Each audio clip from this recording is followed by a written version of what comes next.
خدا کے زندہ پاک کلام میں سے ہم پڑھیں گے زبور 78 اس کی پہلی سے 10 آیت تلاوت کریں گے۔ زبور نویس کی کتاب 78 زبور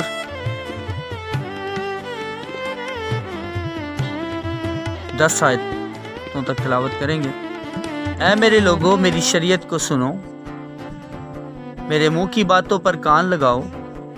میں تمثیل میں کلام کروں گا اور قدیم میں کہوں گا، جن کو ہم نے سنا اور جان لیا، ہمارے باپ دادا نے ہم کو بتایا، اور جن کو ہم ان کی اولاد سے پوشیدہ نہیں رکھیں گے، بلکہ آئندہ پشت کو بھی خداوند کی تعریف اور اس کی قدرت اور عجائب جو اس نے کیے بتائیں گے، کیونکہ اس نے یعقوب میں ایک شہادت قائم کی اور اسرائیل میں شریعت مقرر کی، جن کی بابت اس نے ہمارے باپ دادا کو حکم دیا کہ وہ اپنی اولاد کو ان کی تعلیم دے، تاکہ آئندہ پشت یعنی وہ فرزند جو پیدا ہوں گے ان کو جان لیں، اور وہ بڑے ہو کر اپنی اولاد کو سکھائیں کہ وہ خدا پر آس رکھیں اور اس کے کاموں کو بھول نہ جائیں، بلکہ اس کے حکموں پر عمل کریں، اور اپنے باپ دادا کی طرح سرکش اور باغی نسل نہ بنے،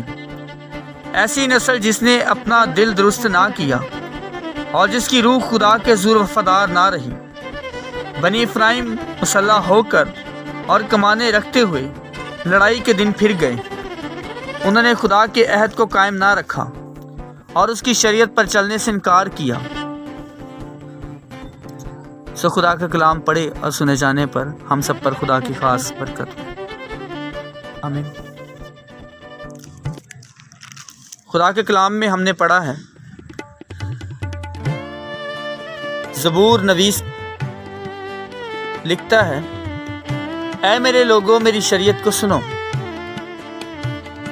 میرے منہ کی باتوں پر کان لگاؤ۔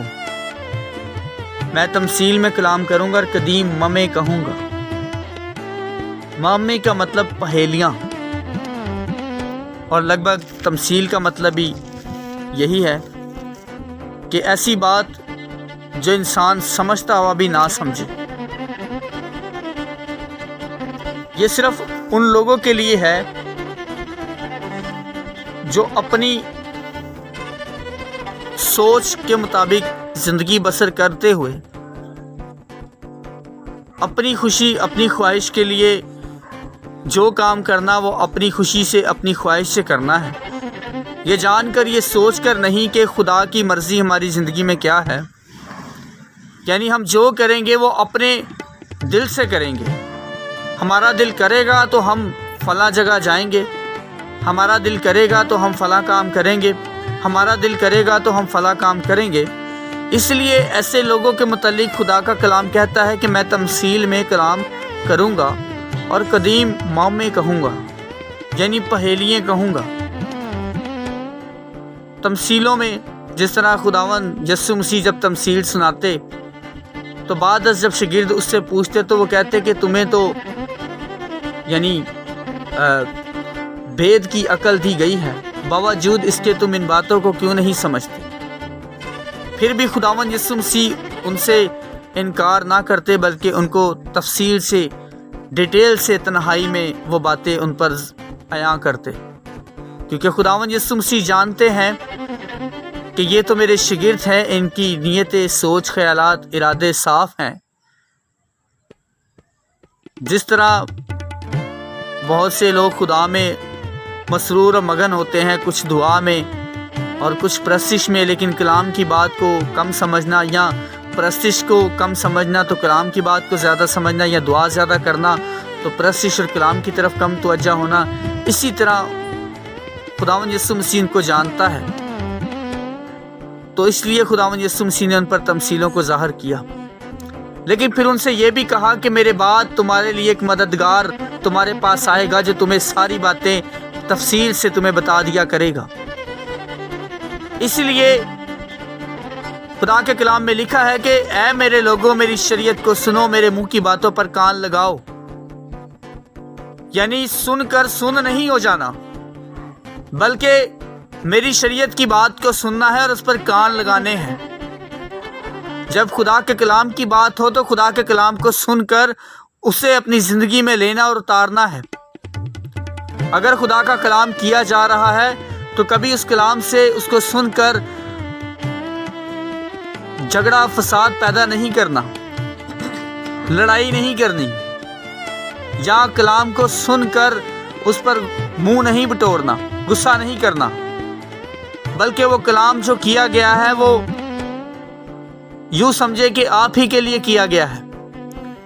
ممکن ہے کہ خدا کا کلام جب کیا جائے تمثیل میں یا مہموں میں کیا جائے تو ممکن ہے کہ وہ جس شخص سے کیا جا رہا ہے اسی سے کیا جا رہا ہے۔ جب بھی خدا کے حضور بیٹھیں، خدا کے کلام کی سننے کی بات ہو تو ضرور کہیں، جس طرح داؤد نے کہا کہ خدا مجھے تیرے قوی ہاتھ کے نیچے رہنا ضرور ہے، مجھے دنیا کی مار نہ پڑے، مجھے ابلیس کی مار نہ پڑے، مجھے تیرے کلام کی مار اور تیری مار پڑے، تیری باتوں کی مار پڑے، تیرے منہ کی مار پڑے، تاکہ وہ میری تربیت کے لیے ہوں گی، وہ میری نصیحت کے لیے ہوں گی، وہ میری آئندہ زندگی کی بحالی اور سلامتی کے لیے ہوں گی۔ میں دنیا کی مار میں پڑھ کے ہو سکتا ہے کہ میں دنیا کے عذاب اور ان کی مار میں پڑھ کر خدا انہی کا ہو کے نہ رہ جاؤں، ان کے ڈر اور خوف میں نہ آ جاؤں۔ شیطان کی مار پڑے تو میں شیطان سے ڈر اور خوف کا کھا کر اس کے کاموں میں نہ پڑ جاؤں، بلکہ مجھے تیری مار پڑے، تیرے کلام کی مار پڑے۔ اور خدا کے کلام کی یہ مار ہے، جب خدا کا کلام کیا جائے، خدا کا کلام پڑھا جائے تو اس کو اپنی زندگی میں بھرپور لیا جائے۔ ہر جان کو خدا جانتا ہے اور ہر جان خدا کو جانتی ہے۔ اس سبب خدا کے کلام کو، اس کی باتوں کو سننا ہے، اور سن نہیں ہونا بلکہ اس کے کلام کی بات کو سن کر اس پر اپنے کان لگانے ہیں کہ خدا کا کلام آج ہم سے کیا بات کر رہا ہے۔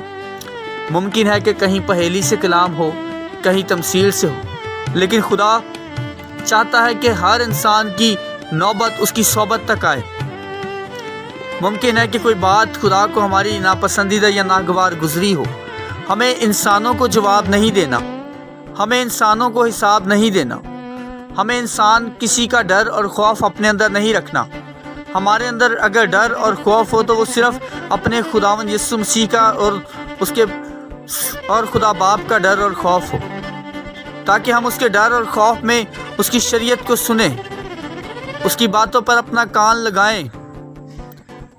جس طرح خدا کا کلام ابراہیم پر نازل ہوا، جس طرح خدا کا کلام یوسف پر نازل ہوا، جس طرح خدا کا کلام نوح پر نازل ہوا کہ دنیا نے اسے برا بھلا کہا، دنیا نے انہیں نہ جانے کیا کیا باتیں کہیں، لیکن وہ اپنی بات پر قائم رہے۔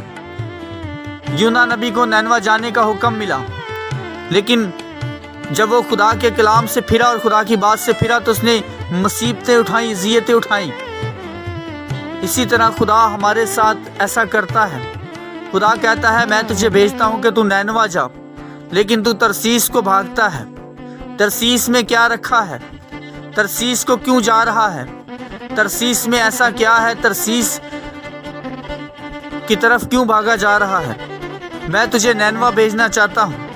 اسی لیے خدا کے کلام کو، اس کی شریعت کی باتوں کو غور سے سننا اور اس پر کان لگانے ہیں۔ نہ صرف کان لگانے ہیں بلکہ دل اور جان سے اس بات کو اپنی زندگی میں قبول کرنا ہے۔ ہم اگلی بات کی طرف چلیں گے۔ تیسری آیت میں لکھا ہے جن کو ہم نے سنا اور جان لیا اور ہمارے باپ دادا نے ہم کو بتایا، اور جن کو ہم نے ان کی اولاد سے پوشیدہ نہیں رکھیں گے، بلکہ آئندہ پشت کو بھی خداوند کی تعریف اور اس کی قدرت اور عجائب جو اس نے کیے بتائیں گے۔ اب لکھا ہے کہ جن کو ہم نے سنا اور جان لیا۔ جو بات آج ہم نے سن لی ہے، ممکن ہے کہ اس سے پہلے بھی سنی ہو لیکن اس طور پر توجہ نہ کی ہو، خدا کے کلام پر اس طور پر توجہ نہیں کی، کیونکہ ہمارے دل اور خیالات انسان کی سوچ اور عقل پر منحصر ہیں۔ ہمارے دل اور خیالات، جس طرح پہلے بات کی کہ انسان اپنے دل، اپنی نیت، اپنے ارادے کے مطابق چلنا پسند کرتا ہے، لیکن خدا نے کہا کہ میری شریعت کی بات کو سنو اور میرے منہ کی باتوں پر کان لگاؤ۔ اسی طرح ممکن ہے کہ ہم نے خدا کے کلام کو سنا اور جان بھی لیا، مگر ہم نے اپنے باپ دادا کی طرح سرکشی کی۔ لیکن اب ہمیں خدا کے کلام کو سن کر ایسا نہیں کرنا، سن نہیں ہونا، بلکہ خدا کے کلام کو، اس کی شریعت کی بات کو سننا ہے، اس کی تمثیلوں کی باتوں کے لیے اپنے دل دماغ کو کھولنا ہے، اپنے ذہن کو کھولنا ہے، اپنے ارادے خدا کے ارادوں کے ساتھ اٹیچ کر دینے ہیں کہ خدا ارادہ میرا نہ ہو بلکہ میری زندگی میں تیرے ارادے ہوں، خدا میری زندگی میں تیرے مقصد پورے ہوں۔ جس طرح داؤد نے کہا کہ خدا تیری مجھے مار بھی پڑے تو مجھے کوئی پریشانی نہیں، کیونکہ میں جانتا ہوں کہ تیری مار میرے لیے بڑی برکت کا باعث ہوگی، تیری مار میرے لیے بڑی بلیسنگ کا باعث ہوگی، تیری مار میرے لیے بڑی بحالی اور تبدیلی اور بڑی ترقی کا باعث ہوگی۔ اسی طرح ہم خدا سے کہنے والے ہوں کہ خدا تو اپنے کلام کی مار ہمیں مار، تیرا کلام جو دودھاری تلوار کی مانند ہے۔ کبھی ہم تیرے کلام کی بات کو سن کر سن نہ ہوں گے، نہ تیرے کلام کو سن کر کسی بات کو لفظوں میں ہیر پھیر کر کے یا اس بات کو الٹ اپنی زندگی میں لے کر تیرے کلام سے دور نہ ہوں گے، بلکہ تیرے کلام کی بات کو اپنی زندگی میں لے کر اور تیرے ڈر اور خوف کو رکھتے ہوئے اس بات پر ڈٹ جائیں گے کہ آج کلام جو تو نے کیا ہے وہ میری زندگی سے کیا ہے۔ آج کا تیرا کلام کسی اور کے لیے نہیں بلکہ میرے اکیلے کے لیے ہے، کیونکہ خدا تو نے میری زندگی میں گہرے راز اور گہری باتوں کو کھول دیا ہے۔ ممکن ہے کہ جب کبھی خدا کے کلام سے آپ کو چوٹ لگے تو اس خدا کے کلام کو اپنی زندگی میں بھرپور طور پر لینا ہے اور اپنے اندر کی کمی کمزوریوں کو دور کرنا ہے، نہ کہ کلام سنانے والے یا کلام کی بات کرنے والی رفاقت کو چھوڑنا، بلکہ خدا کے کلام کو اپنی زندگی میں لینا ہے اور آپ نے خدا کو حساب دینا ہے۔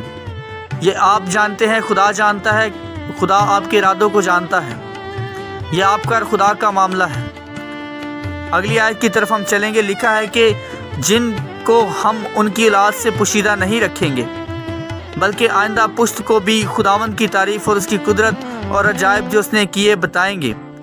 یہ وہ باتیں ہیں، شریعت کی باتیں ہیں، جن کو ہم اپنی آئندہ آنے والی نسلوں سے بھی پوشیدہ نہ رکھیں گے بلکہ ان سے بھی خداوند کی تعریف اور اس کی قدرت اور عجائب کاموں کا ذکر کریں گے۔ ہم انہیں بھی خدا کے کلام کے بارے میں بتائیں گے، خدا کے کلام کے بارے میں بتائیں گے کہ خدا نے ہمارے ساتھ کیا کیا کام کیے۔ 11ویں آیت میں لکھا ہے، اور اس کے کاموں کو اور اس کے عجائب کو جو اس نے ان کو دکھائے تھے بتائیں گے، یعنی یہاں پہ لکھا ہے بھول گئے۔ اس نے ملک مصر میں زون کے علاقہ میں ان کے باپ دادا کے سامنے عجیب و غریب کام کیے۔ اس نے اس سمندر کے 2 حصے کر کے ان کو پار اتارا اور پانی کو تودے کی طرح کھڑا کر دیا۔ اس نے دن کو بادل سے ان کی رہبری کی اور رات بھر آگ کی روشنی سے۔ اس نے بیابان میں چٹانوں کو چیرا اور ان کو گویا بحر سے خوب پلایا۔ اس نے چٹان میں سے ندیاں جاری کی اور دریاؤں کی طرح پانی بہایا، تو بھی وہ اس کے خلاف گناہ کرتے ہی گئے اور بیابان میں حق تعالیٰ سے سرکشی کرتے رہے، اور انہوں نے اپنی خواہش کے مطابق کھانا مانگ کر اپنے دل میں خدا کو آزمایا، بلکہ وہ خدا کے خلاف بکنے لگے اور کہا، کیا خدا بیابان میں دسترخوان بچھا سکتا ہے؟ دیکھو، اس نے چٹان کو مارا تو پانی پھوٹ نکلا اور ندیاں بہنے لگیں۔ کیا وہ روٹی بھی دے سکتا ہے؟ کیا وہ اپنے لوگوں کے لیے گوشت مہیا کرے گا؟ پس خداوند سن کر غضبناک ہوا اور یعقوب کے خلاف آگ بھڑک اٹھی اور اسرائیل پر قہر ٹوٹ پڑا۔ اسی لیے خدا کے کلام میں لکھا ہے کہ جن باتوں کو خدا نے ہمیں بتایا ہے ہمیں انہیں اپنی آنے والی اولاد کو بتانا ہے، جس طرح خدا نے اپنے کلام کو ہمارے باپ دادا سے ابراہیم، اسحاق اور یعقوب سے شیئر کیا۔ خدا نے شریعت کی باتیں نوح کو بتائی۔ اسی طرح خدا نے اپنے کلام کو ان کے ساتھ کیا اور انہوں نے خدا کے کلام کو ہمارے ساتھ شیئر کیا۔ ہم پر بھی فرض ہے کہ ہم خدا کے کلام کو اپنی آنے والی نسلوں تک شیئر کرنے والے ہوں۔ لکھا ہے 5ویں آیت میں، کیونکہ اس نے یعقوب میں ایک شہادت قائم کی اور اسرائیل میں شریعت مقرر کی، جن کی بابت اس نے ہمارے باپ دادا کو حکم دیا کہ وہ اپنی اولاد کو ان کی تعلیم دیں، تاکہ آئندہ پشت یعنی وہ فرزند پیدا ہوں گے اور ان کو جان لیں گے، اور وہ بڑے ہو کر اپنی اولاد کو سکھائیں کہ وہ خدا پر آس رکھیں اور اس کے کاموں کو بھول نہ جائیں، بلکہ اس کے حکموں پر عمل کریں۔ خدا کے کلام کی باتیں صرف ہم پر ہی فرض نہیں، بلکہ ہم اپنی اولاد کو بتائیں، اپنے آنے والی نسلوں کو بتائیں۔ ہم اپنے بچوں کے ساتھ خدا کا کلام شیئر کریں، ہم اپنی نسلوں کے ساتھ خدا کا کلام شیئر کریں۔ نہ جانے ہماری زندگی میں کب کوئی ایسا وقت آ جائے کہ ہم جہان فانی سے کوچ کر جائیں، لیکن خدا کا کلام ہماری نسلوں کے اندر ہو، خدا کا کلام ہمارے نسلوں کے دلوں میں ہو، ان کی ذہنوں میں ہو۔ لکھا ہے کہ شریعت کی یہ باتیں تیرے منہ سے ہرگز نہ ہٹیں، بلکہ رات دن تجھے ان کا دھیان رہے۔ اسی لیے خدا کے کلام کو ہمیں اپنی آنے والی نسلوں کے ساتھ شیئر کرنا ہے، اور رات دن ہمارا دھیان خدا کے کلام اور اس کی شریعت کی باتوں پر رہے۔ آئیے ہم استثنا 10 باب کی 11 آیت سے دیکھیں گے، بلکہ 11 باب کی پہلی آیت سے۔ سو تو خداوند اپنے خدا سے محبت رکھنا اور اس کی شرع اور آئین، احکام اور فرمانوں پر سدا عمل کرنا۔ یہ وہ بات ہے جو خدا نے نوح کے ساتھ استثنا کی کتاب میں ظاہر کی کہ تو خداوند اپنے خدا سے محبت رکھنا اور اس کی شرع اور آئین اور احکام اور فرمانوں پر سدا عمل کرنا، یعنی خدا سے ایسی محبت رکھنا جیسی ہم ابھی ذکر کر رہے تھے، کہ خدا کے کلام کو، اس کی شریعت کو، اس کی شرع کو، اس کے آئین کو، اس کے فرمانوں کو اپنی زندگی میں پورا کرنا ہے۔ اس نے جو ہم سے کلام کیا ہے، اس کلام کو اپنی زندگی میں لینا ہے، اس کلام سے پھر نہیں جانا، اس کلام کو سن کر سن نہیں ہونا، مایوس نہیں ہونا، بلکہ اس کلام کی بات کو اپنی زندگی میں بھرپور اس طور پر لے لینا ہے کہ آج خدا نے میری زندگی سے کلام کیا ہے، ممکن ہے کہ کل کا دن میرے پاس نہ ہو۔ خدا کا کلام ایک جگہ فرماتا ہے، لکھا ہے کہ ایک شخص جس نے اپنے لیے گھر تعمیر کروایا، اور جیسے ہی اس گھر کو تعمیر کر لیا، رات جب وہ سو گیا تو خواب میں اسے خدا کے فرشتہ نے آ کر بتایا کہ آج تیری جان لے لی جائے گی۔ تو ایسا نہ ہو کہ ہم دنیا داری کے کاموں میں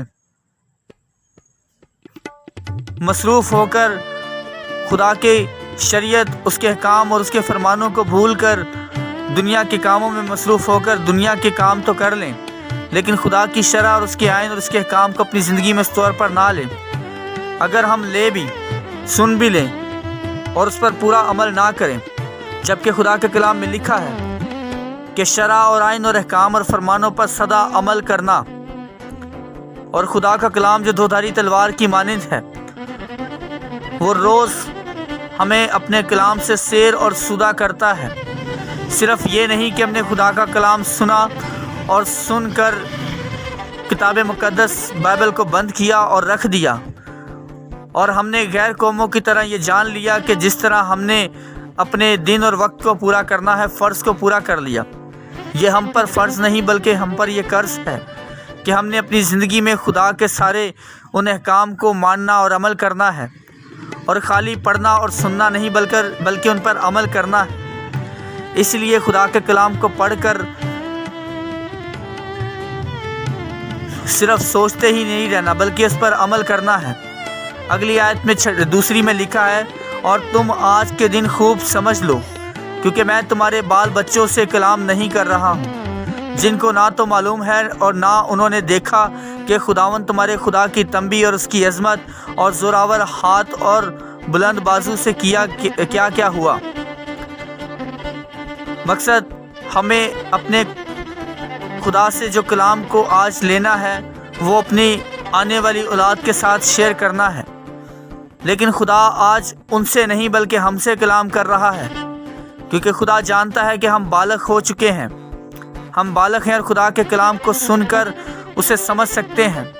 جتنی جانیں جتنی زندگیاں خدا کے کلام کو سن کر سمجھ سکتی ہیں، ان پر فرض ہے کہ وہ خدا کے شرع اور آئین اور احکام اور فرمانوں پر سدا عمل کریں، تاکہ ان کے عمل کرنے کے عمل کو دیکھ کر ان کی نسلیں خدا ترس نسلیں ہوں، ان کی اولاد خدا ترس اولاد ہو، وہ خدا ترس ہوں، وہ خدا کے شرع اور آئین اور احکام اور فرمانوں پر وہ بھی عمل کرنے والے ہوں۔ اس لیے خدا نے سختی سے یہ بات لکھ دی ہے کہ تم آج کے دن خوب سمجھ لو، کیونکہ میں تمہارے بال بچوں سے کلام نہیں کر رہا، بلکہ میں تم سے کلام کر رہا ہوں جو تم سوجھ اور بوجھ رکھتے ہو، جو تم عقل اور دانائی کو رکھتے ہو۔ لکھا ہے تمہارے خدا کی تنبیہ اور اس کی عظمت اور زوراور ہاتھ تم پر ہے اور تمہارے باپ دادا پر رہا، اور انہوں نے عجیب کام دیکھے۔ آج اگر ہم اپنی زندگیوں کو سلامتی میں محفوظ کر رہے ہیں، آج اگر ہم اپنی زندگی کی سلامتی پر فخر کر رہے ہیں، آج اگر ہمیں اپنی دولت، اپنی زندگی کی صحت کی تندرستی پر فخر ہے، تو فخر ہمارے خدا پر ہمارا ہے کہ اس نے ہمیں زور دیا ہے، اس نے اپنے زوراور ہاتھ اور بلند بازو سے ہمیں بیابان میں من کھلایا اور مصریوں کے ہاتھ سے چھڑایا۔ ممکن ہے کہ آج بھی خدا ہمارے ساتھ ہے، اس نے ہمیں آنکھیں دی ہیں، اس نے ہمیں صحت اور تندرستی دی ہے، اس نے ہمیں ناک، کان، حلق، ہونٹ، ہر ایک چیز عطا کی ہے، ہاتھ پاؤں عطا کیے ہیں، اسی لیے ہمیں اس کا شکر کرنا ہے۔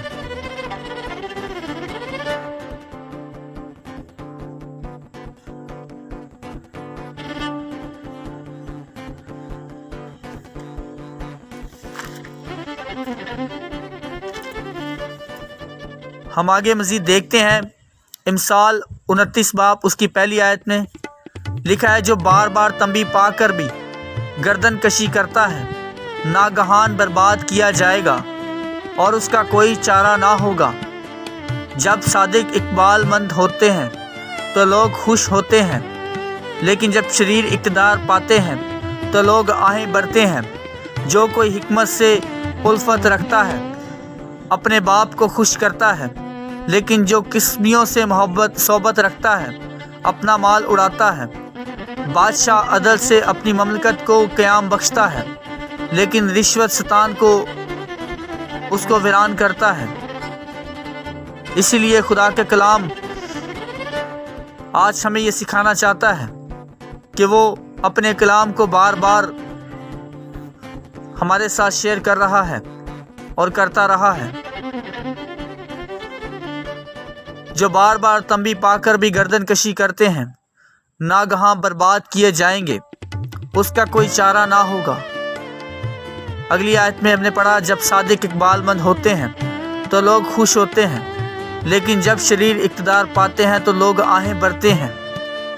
اسی طرح ہم اپنے آپ کو جان لیں، ہم اپنے آپ کو پہچان لیں کہ ہم صادق ہیں یا شریر ہیں۔ جب صادق ہوں گے تو ممکن ہے کہ ہم اقبال مند ہوں گے، اور اگر ہم شریر ہیں تو نہ جانے کب کس وقت ہماری زندگی میں کوئی خدا کا قہر نازل ہو جائے، خدا کا غضب نازل ہو جائے، خدا کا قہر ہم پر ٹوٹ پڑے۔ تو لکھا ہے کہ شریر پر لوگ آہیں بھرتے ہیں اور صادق کی سرفرازی پر لوگ خوش ہوتے ہیں۔ اسی لیے ہمیں اپنے آنے والی نسلوں کے بارے میں بھی سوچنا ہے، ہم نے اپنے آنے والے کل کے دن کے بارے میں بھی سوچنا ہے کہ ہم کس راہ پر ہیں، کس ڈگر پر ہیں۔ کیا ہم خدا کے کلام کو اپنی زندگی میں پورے طور پر لے رہے ہیں؟ کیا خدا کے کلام پر ہم مکمل طور پر عمل کر رہے ہیں؟ کیا ہم سرکشی گردن والی قوم تو نہیں بن چکے؟ کیا ہم خدا کے کلام سے پھر تو نہیں گئے؟ کیا خدا کے کلام سے ہم غافل اور دور تو نہیں ہو گئے؟ کیونکہ خدا کے کلام میں ہم دیکھتے ہیں مثال 15 باب میں لکھا ہے کہ خدا کا غضب جو ہے وہ کسی وقت بھی ہم پر آن پڑے گا۔ ممکن ہے کہ ہمیں اس کے لیے اپنی زندگی میں خدا کے کلام کو رکھتے ہوئے اپنے آپ کو خدا کے کلام کے سانچے میں ڈھال دینا ہے، جس طرح بھی ہم دعا کر رہے تھے۔ اور خدا کے کلام کا سانچہ یہ ہے کہ وہ ہمارے اندر پیار، محبت، سلامتی، صلح دیکھنا چاہتا ہے۔ وہ ہمارے اندر پھل دیکھنا چاہتا ہے۔ وہ ہمارے اندر ہر طرح کی نیکی دیکھنا چاہتا ہے اور ہر طرح کی بدی سے نفرت دیکھنا چاہتا ہے۔ وہ ہمارے اندر پیار اور محبت دیکھنا چاہتا ہے۔ جس صورت اس نے ہمیں بنایا ہے، اس نے ہمیں اپنی شبیہ پر بنایا ہے، وہ اپنی شبیہ ہمارے اندر دیکھنا چاہتا ہے، نہ کہ شریر کے کام جس سبب کے دنیا والے بھی دیکھ کر کہیں کہ ہاں اس نے اپنی شرارت کا اجر پایا۔ ایسا نہ ہو۔ ہم اپنے آنے والے کل کے دن کے بارے میں نہیں جانتے، لیکن خدا جانتا ہے، اسی لیے خدا ہمیں تنبیہ اور نصیحت کرتا ہے۔ خدا کے کلام میں لکھا ہے کہ ہر ایک کی نوبت اس کی صحبت تک پہنچے، اور ہمیں اپنے اندر ایسی محبت کو پیدا کرنا ہے کہ ہمارا اٹھنا بیٹھنا چلنا پھرنا خدا کے حضور پسند آئے، خدا کو پسند آئے، ہمارا بول چال خدا کو پسند آئے، ہماری رفاقت رکھنا خدا کو پسند آئے، ہماری خدا کے ساتھ رفاقت خدا کو پسند آئے۔ ہم اپنے آنے والی نسلوں کو خدا ترس نسلیں بنائیں۔ ہم اپنے آنے والی نسلوں کے ساتھ نرم آواز، نرم لہجے کے ساتھ بات کرنے والے ہوں اور انہیں سکھانے والے ہوں کہ انہیں بھی ایسا ہی لہجہ رکھنا ہے۔ اگر ہم اس کے بارے میں پڑھیں تو امثال 15 باب میں لکھا ہے، نرم جواب قہر کو دور کر دیتا ہے، پر کرخت باتیں غضب انگیز ہیں۔ دناؤں کی زبان علم کا درست بیان کرتی ہے، پر احمقوں کا منہ حماقت اگلتا ہے۔ خداوند کی آنکھیں ہر جگہ ہیں اور نیکوں اور بدوں کی نگراں ہیں۔ صحت بخش زبان حیات کا درخت ہے، پر اس کی کچ گوئی روح کی شکستگی کا باعث ہے۔ احمق اپنے باپ کی تربیت کو حقیر جانتا ہے، پر تنبیہ کا لحاظ رکھنے والا ہوشیار ہو جاتا ہے۔ صادق کے گھر میں بڑا خزانہ ہے، پر شریر کی آمدنی میں پریشانی ہے۔ دناؤں کے لب علم پھیلاتے ہیں، پر احمقوں کے دل ایسے نہیں۔ اسی لیے خدا کا کلام ہمیں آج سکھاتا ہے کہ ہمیں اپنی اولاد کو سکھانا ہے، ان کو کوئی جھگڑالو باتیں نہیں سکھانی، ان کے اندر کوئی ایسی بات، ایسی سوچ پیدا نہیں کرنی جس سبب کہ وہ خدا کے حضور سے دور ہو جائیں، جس سبب کہ وہ خدا کے فرمانوں سے دور ہو جائیں۔ ہمیں ان کے اندر پیار اور محبت اور صلح اور سلامتی کو انڈیلنا ہے۔ وہ خدا جانتا ہے کہ ان کی زندگی میں کیسے وقت اور حالات پیدا کرے گا، ہم نہیں جانتے۔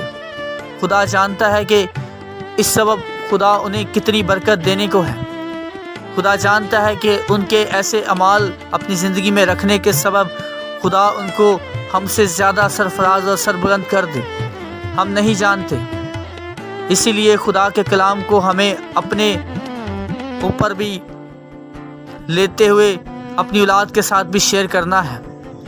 اگر آج کوئی بات ہم نے خدا کے کلام سے سیکھی ہے جو اس سے پہلے کبھی نہ سیکھی ہو، ممکن ہے کہ وہ بات ہم دوسروں سے شیئر کرنے والے ہوں، اپنی اولاد سے، اپنی آنے والی پشتوں سے، نسلوں سے شیئر کریں، تاکہ وہ سرکشی قوم نہ بن جائے، تاکہ وہ گردن کش قوم نہ بن جائے، تاکہ وہ خدا کے کلام پر نہ عمل کر کے خدا سے دور نہ ہو جائیں، بلکہ خدا کے کلام پر مکمل طور پر عمل کرنے والے ہوں اور خدا کے کلام